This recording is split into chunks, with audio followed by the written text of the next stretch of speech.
नमस्कार, मैं हूं आपके साथ राखी लांबा और आप देख रहे हैं HNN न्यूज। आज हम बात करेंगे 3 बजे की 3 बड़ी खबरों की।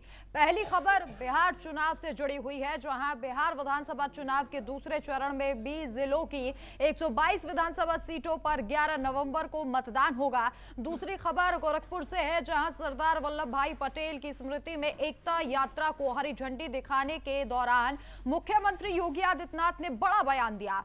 तीसरी खबर फरीदाबाद से है, जहां डॉक्टर के घर से विस्फोटक पदार्थ मिला है।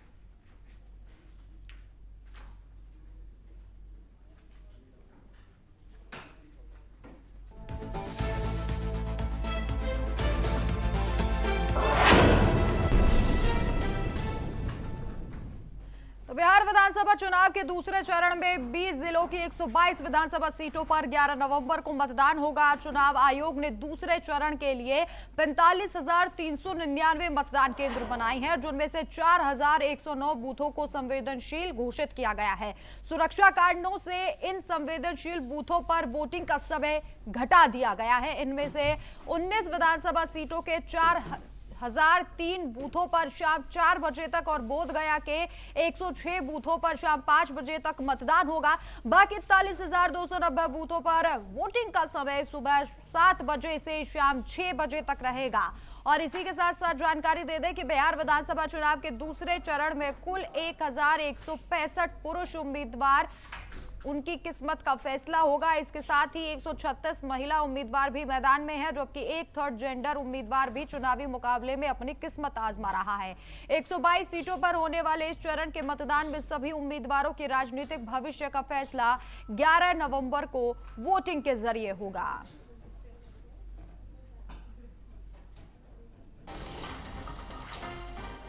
11 नवंबर को दूसरे चरण में वोटिंग होगी, यानी कि कल जो है मतदान बिहार में दूसरे चरण के लिए डाले जाएंगे। 20 जिलों की 122 विधानसभा सीटों पर मतदान होगा। दूसरे चरण के लिए 45,399 मतदान केंद्र जो है वो बनाए गए हैं और सब अपना वोट कास्ट करेंगे। 4,109 बूथों को संवेदनशील घोषित कर दिया गया है। 19 विधानसभा सीटों के 4,003 बूथों पर शाम 4 बजे तक वोटिंग होगी। बोधगया के 106 बूथों पर शाम 5 बजे तक मतदान होगा।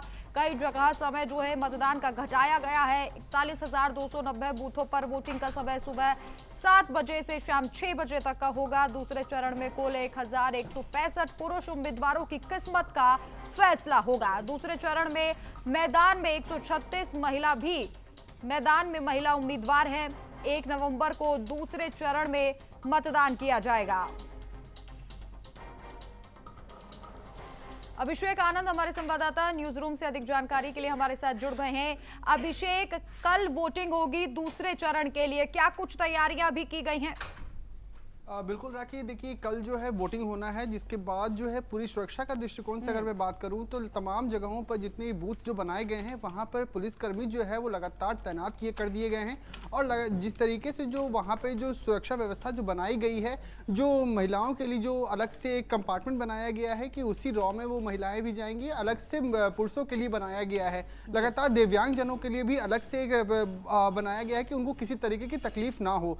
तो लगातार पुलिस महकमे से भी लोगों को अवेयर करने के लिए कोशिश किया जा रहा है कि जब वोटिंग होगी तो शांतिबद्ध तरीके से अपना वोट डालें और आने वाले वक्त में जिस तरीके से आपका जो वोट जो आने वाला है उसके क्रम नियम के अनुसार ही आप अपना वोट डालने के लिए अंदर जाए। हालांकि इसको लेकर के पहले से ही आपने देखा कि पिछले बार जब फर्स्ट टाइम पहले चरण का जब चुनाव हुआ था तो उस वक्त में कहीं ना कहीं ईवीएम की गड़बड़ी का लेकर के सामने नजर आई थी कि ईवीएम कई जगहों पर खराब हुई है, लेकिन कुछ सेकंडों के लिए खराब हुई थी। क्योंकि सबसे पहली गौर करने वाली बात यह है राखी कि पहले चरण के चुनाव में जो गणेश कुमार जो है वो वीडियो के जरिए मॉनिटरिंग कर रहे थे कि कहीं भी इस तरीके की गड़बड़ी ना हो। अब आज इस बार भी जो है वो गणेश कुमार जो है वो लगातार इस चीज को लेकर के मॉनिटरिंग भी करेंगे कि कहीं भी किसी तरीके की परेशानियां ना हो और कोई भी गड़बड़ी ना हो इसको लेकर, क्योंकि विपक्ष लगातार इस चीज को लेकर के हमलावर रहा है कि चुनाव आयोग जो है निष्पक्षता से काम नहीं कर रहा। अब देखने वाली बात होगी राखी कि आने वाले वक्त में 14 तारीख को जब वोटिंग होगी,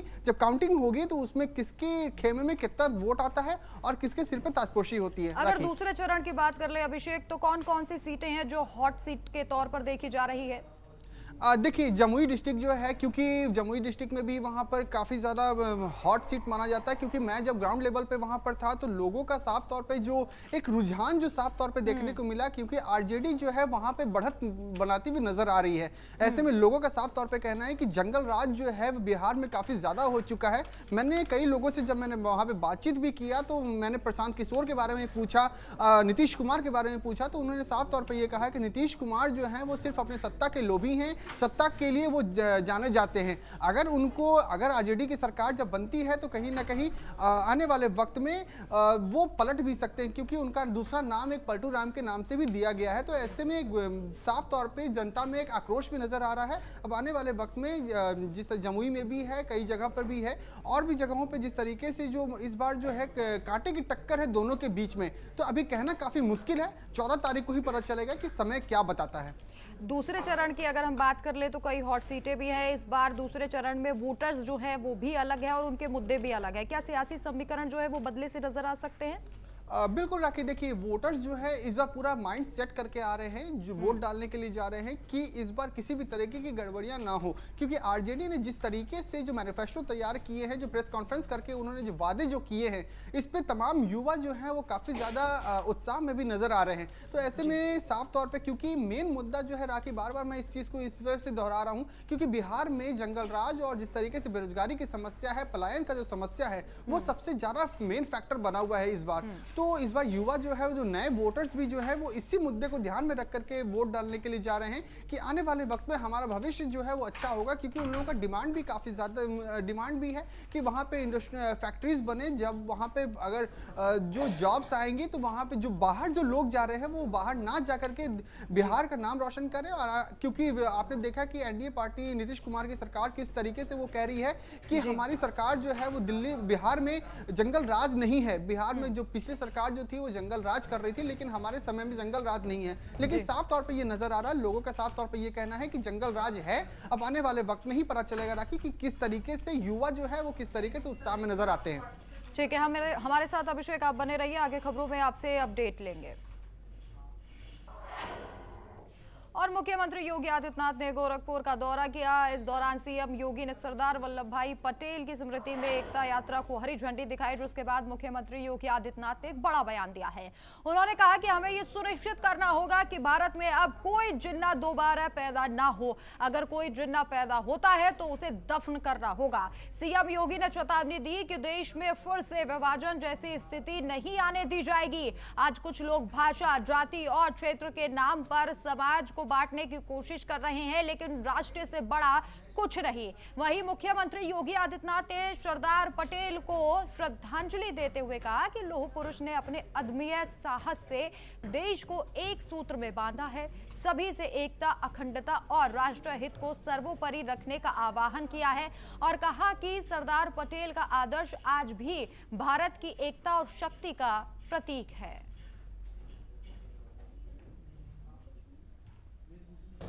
देखते वंदे मातरम कई घोष विदेशी दासता से भारत को मुक्त करने का मंत्र बन गया। अनुमान करिए, जो मंत्र भारत की आजादी का कारण बना हो, उस मंत्र को भी लोगों ने सांप्रदायिक कह करके उसमें संशोधन करने का प्रयास कांग्रेस ने किया। कहा ये 5 और 6 छंद का क्यों पढ़ना है, 2 छंद में ही हो जाए। मेरा यह मानना है, कोई व्यक्ति हो, कोई जाति, कोई मत, कोई मजहब, वह किसी राष्ट्र से बढ़कर के नहीं हो सकता है। हम सब भारतवासियों को इस बारे में ध्यान रखना होगा। हमारी आस्था हमारी जगह।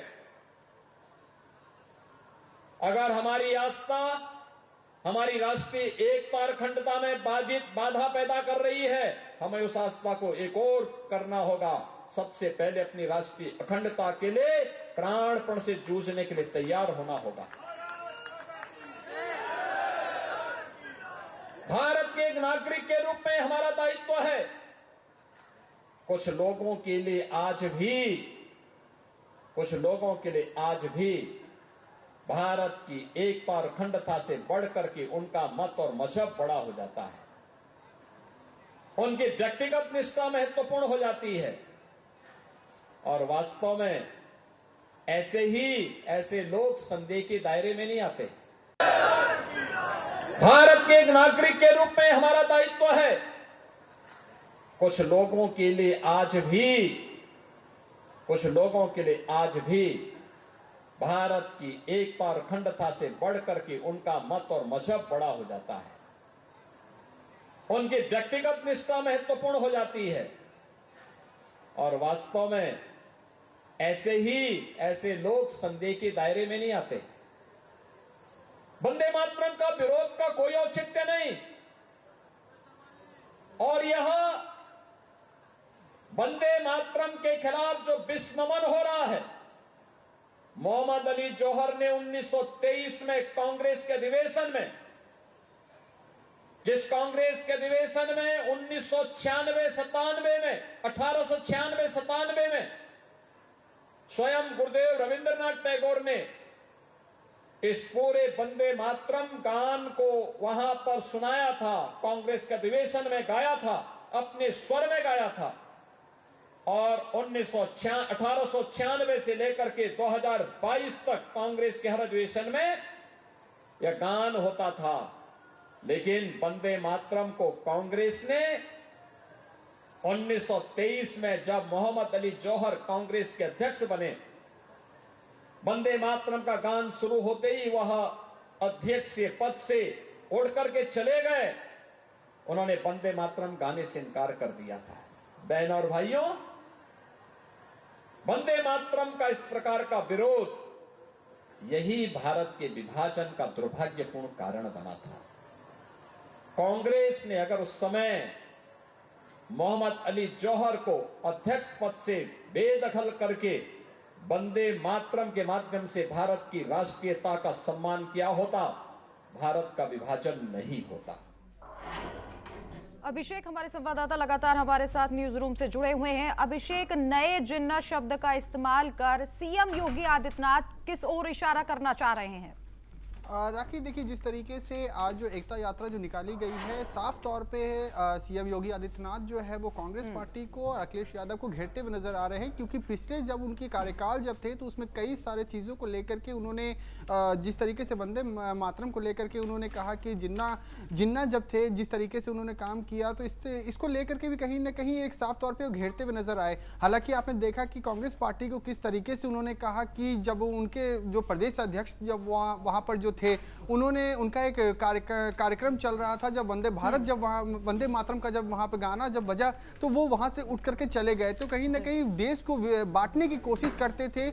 और जो उनका जो विचारधारा जो है वो कहीं ना कहीं साफ तौर पे लोगों के आस्था के साथ खिलवाड़ किया गया है। तो ऐसे में लगातार विपक्ष जो है वो योगी आदित्यनाथ जो है वो कांग्रेस पार्टी को घेरते हुए नजर आए हैं। तो साफ तौर पर यह पता चल रहा है कि आने वाले वक्त में यूपी में किस तरीके की आने वाले वक्त में, क्योंकि स्कूलों में भी लगातार ये कहा गया है कि वंदे मातरम जो है वो गाना जो है वो बजेगा, आने वाले वक्त में भी इसको लेकर के इम्प्लीमेंट भी किया जाएगा। राखी, क्या मुख्यमंत्री योगी आदित्यनाथ ये कहने की कोशिश कर रहे थे कि राज्य में विभाजनकारी जो विचारधारा है वो बहुत ज्यादा बढ़ती जा रही है? बिल्कुल राखी, देखिए, जिस तरीके से उन्होंने साफ तौर पे ये एक इंडिकेशन नहीं, एक तरह से उन्होंने चेतावनी भी ये कही, चेतावनी देते हुए कही है कि विभाजन जो है वो साफ तौर पे नजर आ रहा था जब उनकी जब सरकार थी। हमारी जब उनकी सरकार बनी तो किस तरीके से लोग एक होकर के सभी लोग एक साथ मिलकर के काम कर रहे हैं। और कांग्रेस पार्टी जो है जिस तरीके से उनके प्रदेश अध्यक्ष जो थे वहाँ पे उन्होंने किस तरीके से विभाजन करने की कोशिश की। कांग्रेस पार्टी जो है लगातार विभाजन करने की कोशिश करती है। वो हालांकि संविधान का नाम लेते हैं लेकिन संविधान के तहत वो नहीं चलते हैं। ऐसे में लगातार जो है इससे पहले भी उन्होंने कई चीजों को लेकर के भी कहा। हालांकि अब जो है NDA party CM Yogi Adityanath जो है वो लगातार घेरते हुए नजर आ रहे हैं। अखिलेश यादव भी इसमें कहीं ना कहीं घेरे में नजर आ रहे हैं। अब देखने वाली बात होगी कि विपक्ष का इसको लेकर के क्या कुछ एक्शन रहने वाला है, वो तो आने वाला वक्त ही बताएगा। राखी, बिल्कुल अभिषेक, और देखिए एक बार फिर से मुख्यमंत्री योगी आदित्यनाथ ने ये साफ कर दिया है कि जो छवि उनकी कही जाती है कि स्ट्रॉन्ग हिंदुत्व हिंदुत्व वाली छवि है। और उन्होंने इस बयान के जरिए वो साबित भी कर दिया। वंदे मातरम अनिवार्य करना, स्कूलों में नए जिन्ना जैसे शब्द का इस्तेमाल करना राजनीतिक गलियारों में अब चर्चा है कि इसीलिए कहा जाता है कि मुख्यमंत्री योगी आदित्यनाथ जो है वो एकदम कट्टर हिंदू और सनातनी वाली छवि उनकी है। बिल्कुल राखी, देखिए क्योंकि शुरुआत से ही जब से उन्होंने शपथ ग्रहण किया, उन्होंने साफ तौर पे कहा था कि यूपी को जो है वो सनातनी, जिस तरीके से लोग जो इससे परे होते जा रहे हैं, सनातन से परे होते जा रहे हैं, तो इसको भी कहीं ना कहीं कनेक्ट करने की उन्होंने कोशिश की है। और यूपी में जो पहले जो सिचुएशन, उन्होंने साफ तौर पर एक नोटिस देते दर्शाते हुए ये भी कहा, याद दिलाते हुए ये भी एक कहा है कि जो पिछली सरकार थी वो किस तरीके से काम कर रही थी। यहाँ पे आतंकवाद काफी ज्यादा था, आतंकवादी को आगे बढ़ाने की कोशिश करती थी, लेकिन हमारी सरकार जो है वो आतंकवादी को कहीं ना कहीं दूर फेंकने की काम कर रही है। और यूपी जो है वो कहां से कहां डेवलप कर रही है वो पूरा देश जान रहा है। हालांकि इस चीज को लेकर के भी अखिलेश यादव ने साफ तौर पे कहा है कि यूपी में कई चीजों को लेकर के यहाँ पर मारपीट भी किए जाते हैं, लेकिन अभी कोई एक्शन नहीं लिया जाता। लेकिन योगी आदित्यनाथ ये कहते हैं कि नहीं, हमारे तरफ से कोई भी इसी तरीके के, कोई भी अगर ऐसा कोई काम करता है, कोई भी आतंकी हमला कोई करना चाहता है, तो उसको सबसे पहले मौत के घाट उतारा जाएगा। तो कहीं ना कहीं सबसे पहली उनका जो मेन माइंड सेटअप जो है वो सनातनी को लेकर, सनातन को लेकर के है। और आने वाले वक्त में यूपी जो है और भी डेवलप करेगा, ऐसा योगी आदित्यनाथ के द्वारा कहा गया है। लेकिन अभिषेक, क्या ये बयान जैसा मुख्यमंत्री बोल रहे हैं मजहब को लेकर और देश को लेकर, क्या किसी एक खास विशेष समुदाय को टारगेट करने की कोशिश की जा रही है? बिल्कुल राखी, देखिए जिस तरीके से उन्होंने जो एक कहा कि जो जिन्ना जो है, और जिस तरीके से जो प्रदेश अध्यक्ष, जो कांग्रेस पार्टी के प्रदेश अध्यक्ष जो पहले थे वो उठ के चले गए, और कहीं ना कहीं एक मुसलमान को, मुस्लिम समुदाय के लोगों को टारगेट करने की कोशिश की जा रही है कि वो लोग जो है हमारे धर्म को नहीं मानते। वंदे मातरम जो है वो सभी धर्मों के लिए होता है, किसी एक धर्म के लिए नहीं है। वंदे मातरम जो है सभी लोग गा सकते हैं, सभी लोग उसको इम्प्लीमेंट कर सकते हैं, लेकिन जिस तरीके से वो विभाजन करने की कोशिश किए हैं वो कहीं ना कहीं काफी ज्यादा गलत है। अब इसको लेकर के भी स्कूलों में भी जिस तरीके से उन्होंने कहा है कि स्कूल में भी वंदे मातरम जो है वो बजाए जाएंगे, सभी बच्चों के स्कूल जितने भी सभी जगह पे बजाए जाएंगे। तो ये बहुत अच्छा एक इनिशिएशन भी है सरकार की तरफ से भी, और लगातार इसको लेकर के भी योगी आदित्यनाथ जो है देखना होगा कि कैसा इम्पैक्ट इस बयान का पड़ता है। बहुत बहुत शुक्रिया तमाम जानकारी के लिए अभिषेक आपका। और जम्मू कश्मीर पुलिस ने एक बहुत बड़े आतंकी साजिश का पर्दाफाश किया है। पुलिस ने 2 दिनों पहले गिरफ्तार किए गए डॉक्टर आदिल अहमद की निशानदेही पर हरियाणा के फरीदाबाद से 300 किलोग्राम विस्फोटक अमोनिया नाइट्रेट, एक AK-47 राइफल और भारी मात्रा में गोला बारूद बरामद किया है।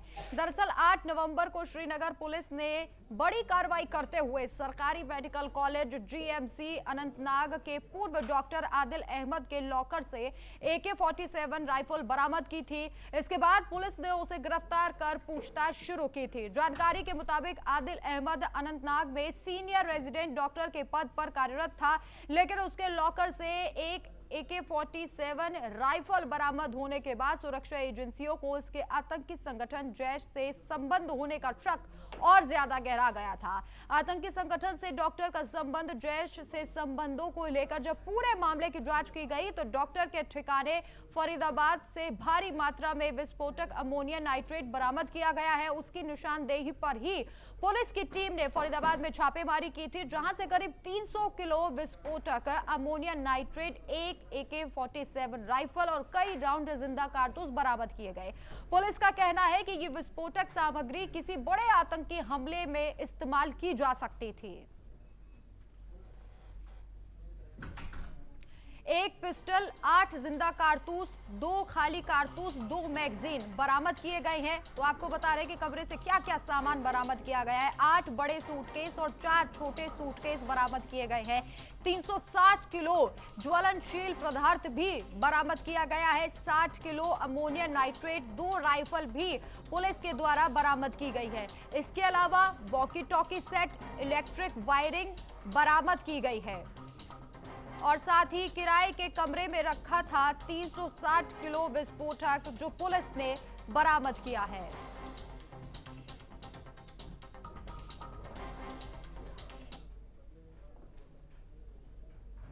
जॉइंट टीम ने यहाँ पे जो है काम किया, जिसके अंदर एक एक्यूज को पहले यहाँ से पकड़ा गया था, जिसका नाम है डॉक्टर मुजम्मल, और इस पे आगे कार्रवाई करते हुए जो है कल जो है रेड्स की गई, और जिसमें रेड्स के दौरान यहाँ पे लगभग 360 केजी के आसपास इनफ्लेमेबल मटेरियल है, जो कि संभावित अमोनियम नाइट्रेट है। मैं क्लियर करना चाहूंगा कि इट इज नॉट आरडीएक्स। मैं इस बात को क्लियर करूंगा क्योंकि कई जगह ये चल रहा है, तो मैं क्लियर करना चाहूंगा इट्स नॉट आरडीएक्स। तो ये इनफ्लेमेबल मटेरियल है। इसके अलावा कई और ऐसा सामान जो टेरर एक्टिविटीज में जिनका संभावित इस्तेमाल किया जा सकता है, जैसे टाइमर्स, लगभग 20 टाइमर्स विद बैटरीज 4, और इसके अलावा कुछ अन्य सामान है जो है यहाँ बरामद किया गया है। साथ साथ ही जो है जो फायर आर्म्स में एक कैरन कॉक rifle with 3 magazines and 83 live rounds, एक pistol with 8 live rounds, 2 empty cartridges और 2 एडिशनल मैगजीन्स है, जो इनसे जो है रिकवरी की गई है। और इसके अंदर जो है अभी जो है कार्रवाई जो है दोनों की हमारी ज्वाइंट पुलिस की कार्रवाई जो है जारी है। मैं समझता हूँ बहुत बड़ा हादसा अवर्ट हुआ है, और ये कुछ प्लान कर रहे थे इंटरलैंड में, भारत के राजधानी के पास, जिस तरह से फरीदाबाद पुलिस ने मिलकर JNK पुलिस के साथ ये सारा टेरर प्लॉट और ये रिकवरी की है, अनकवर किया है। पहले कैसे यूपी पुलिस की मदद से JNK पुलिस ने डॉक्टर आदिल को पकड़ा, उसकी CCTV फुटेज से पता चला कि वो पोस्टर लगा रहा है, फिर उसकी इंटरोगेशन से डॉक्टर मुजम्मिल का पता चला। जिन्होंने समय से पहले इसकी सूचना मिल गई और पकड़ लिया, अगर ये कांग्रेस का शासन होता तो आज दिल्ली हरियाणा दहल गया होता, बॉम्बे ब्लास्ट की तरह। लेकिन दुख की बात है, पकड़ाने वाले लोग कहते हैं कि आतंक का कोई धर्म नहीं होता, लेकिन ये धार्मिक आतंकवादी ही है। डॉक्टर पेशे से, लेकिन किसी की जुबान नहीं खुलेगी, न ओवैसी की खुलेगी, न अखिलेश जी की खुलेगी, न राहुल की खुलेगी, न लालू यादव तेजस्वी की खुलेगी, क्योंकि ये वोट बैंक है। आतंकी क्यों ना हो। बाबा बागेश्वर की यात्रा निकल रही थी, हरियाणा में ही है। जो सूचना आ रहा है RSS की ऑफिसों की रैकी की गई, ये दुर्भाग्यपूर्ण है। अभी तो और खुलासा होगा, तब पता चलेगा कि कितना और खतरनाक। AK-47 100 राउंड के लगभग में गोलियां। 20 साल हो गए। 20 साल से। तो पुलिस आई थी, क्या पूछ रही थी पुलिस? डायरेक्टर हाथ पकड़ के ले गए, फोन ले गए, फोन भी ले गए हैं। क्या कर रहे थे उस समय जब पुलिस अंदर आई? तो इमाम साहब क्या कर रहे थे? खाना खा रहे। खाना खाने नहीं दिया और ले गई साथ में। तो घर में तलाशी भी ली है पुलिस घर में देख रहा आधार कार्ड ठन्ने उन्होंने। कुछ पूछताछ करी, कुछ हथियार के बारे में कुछ आपसे भी कोई पूछताछ की उन्होंने? नहीं। चलिए, इस खास बुलेटिन में इतना ही, लेकिन आप देखते रहिए HNN न्यूज। नमस्कार।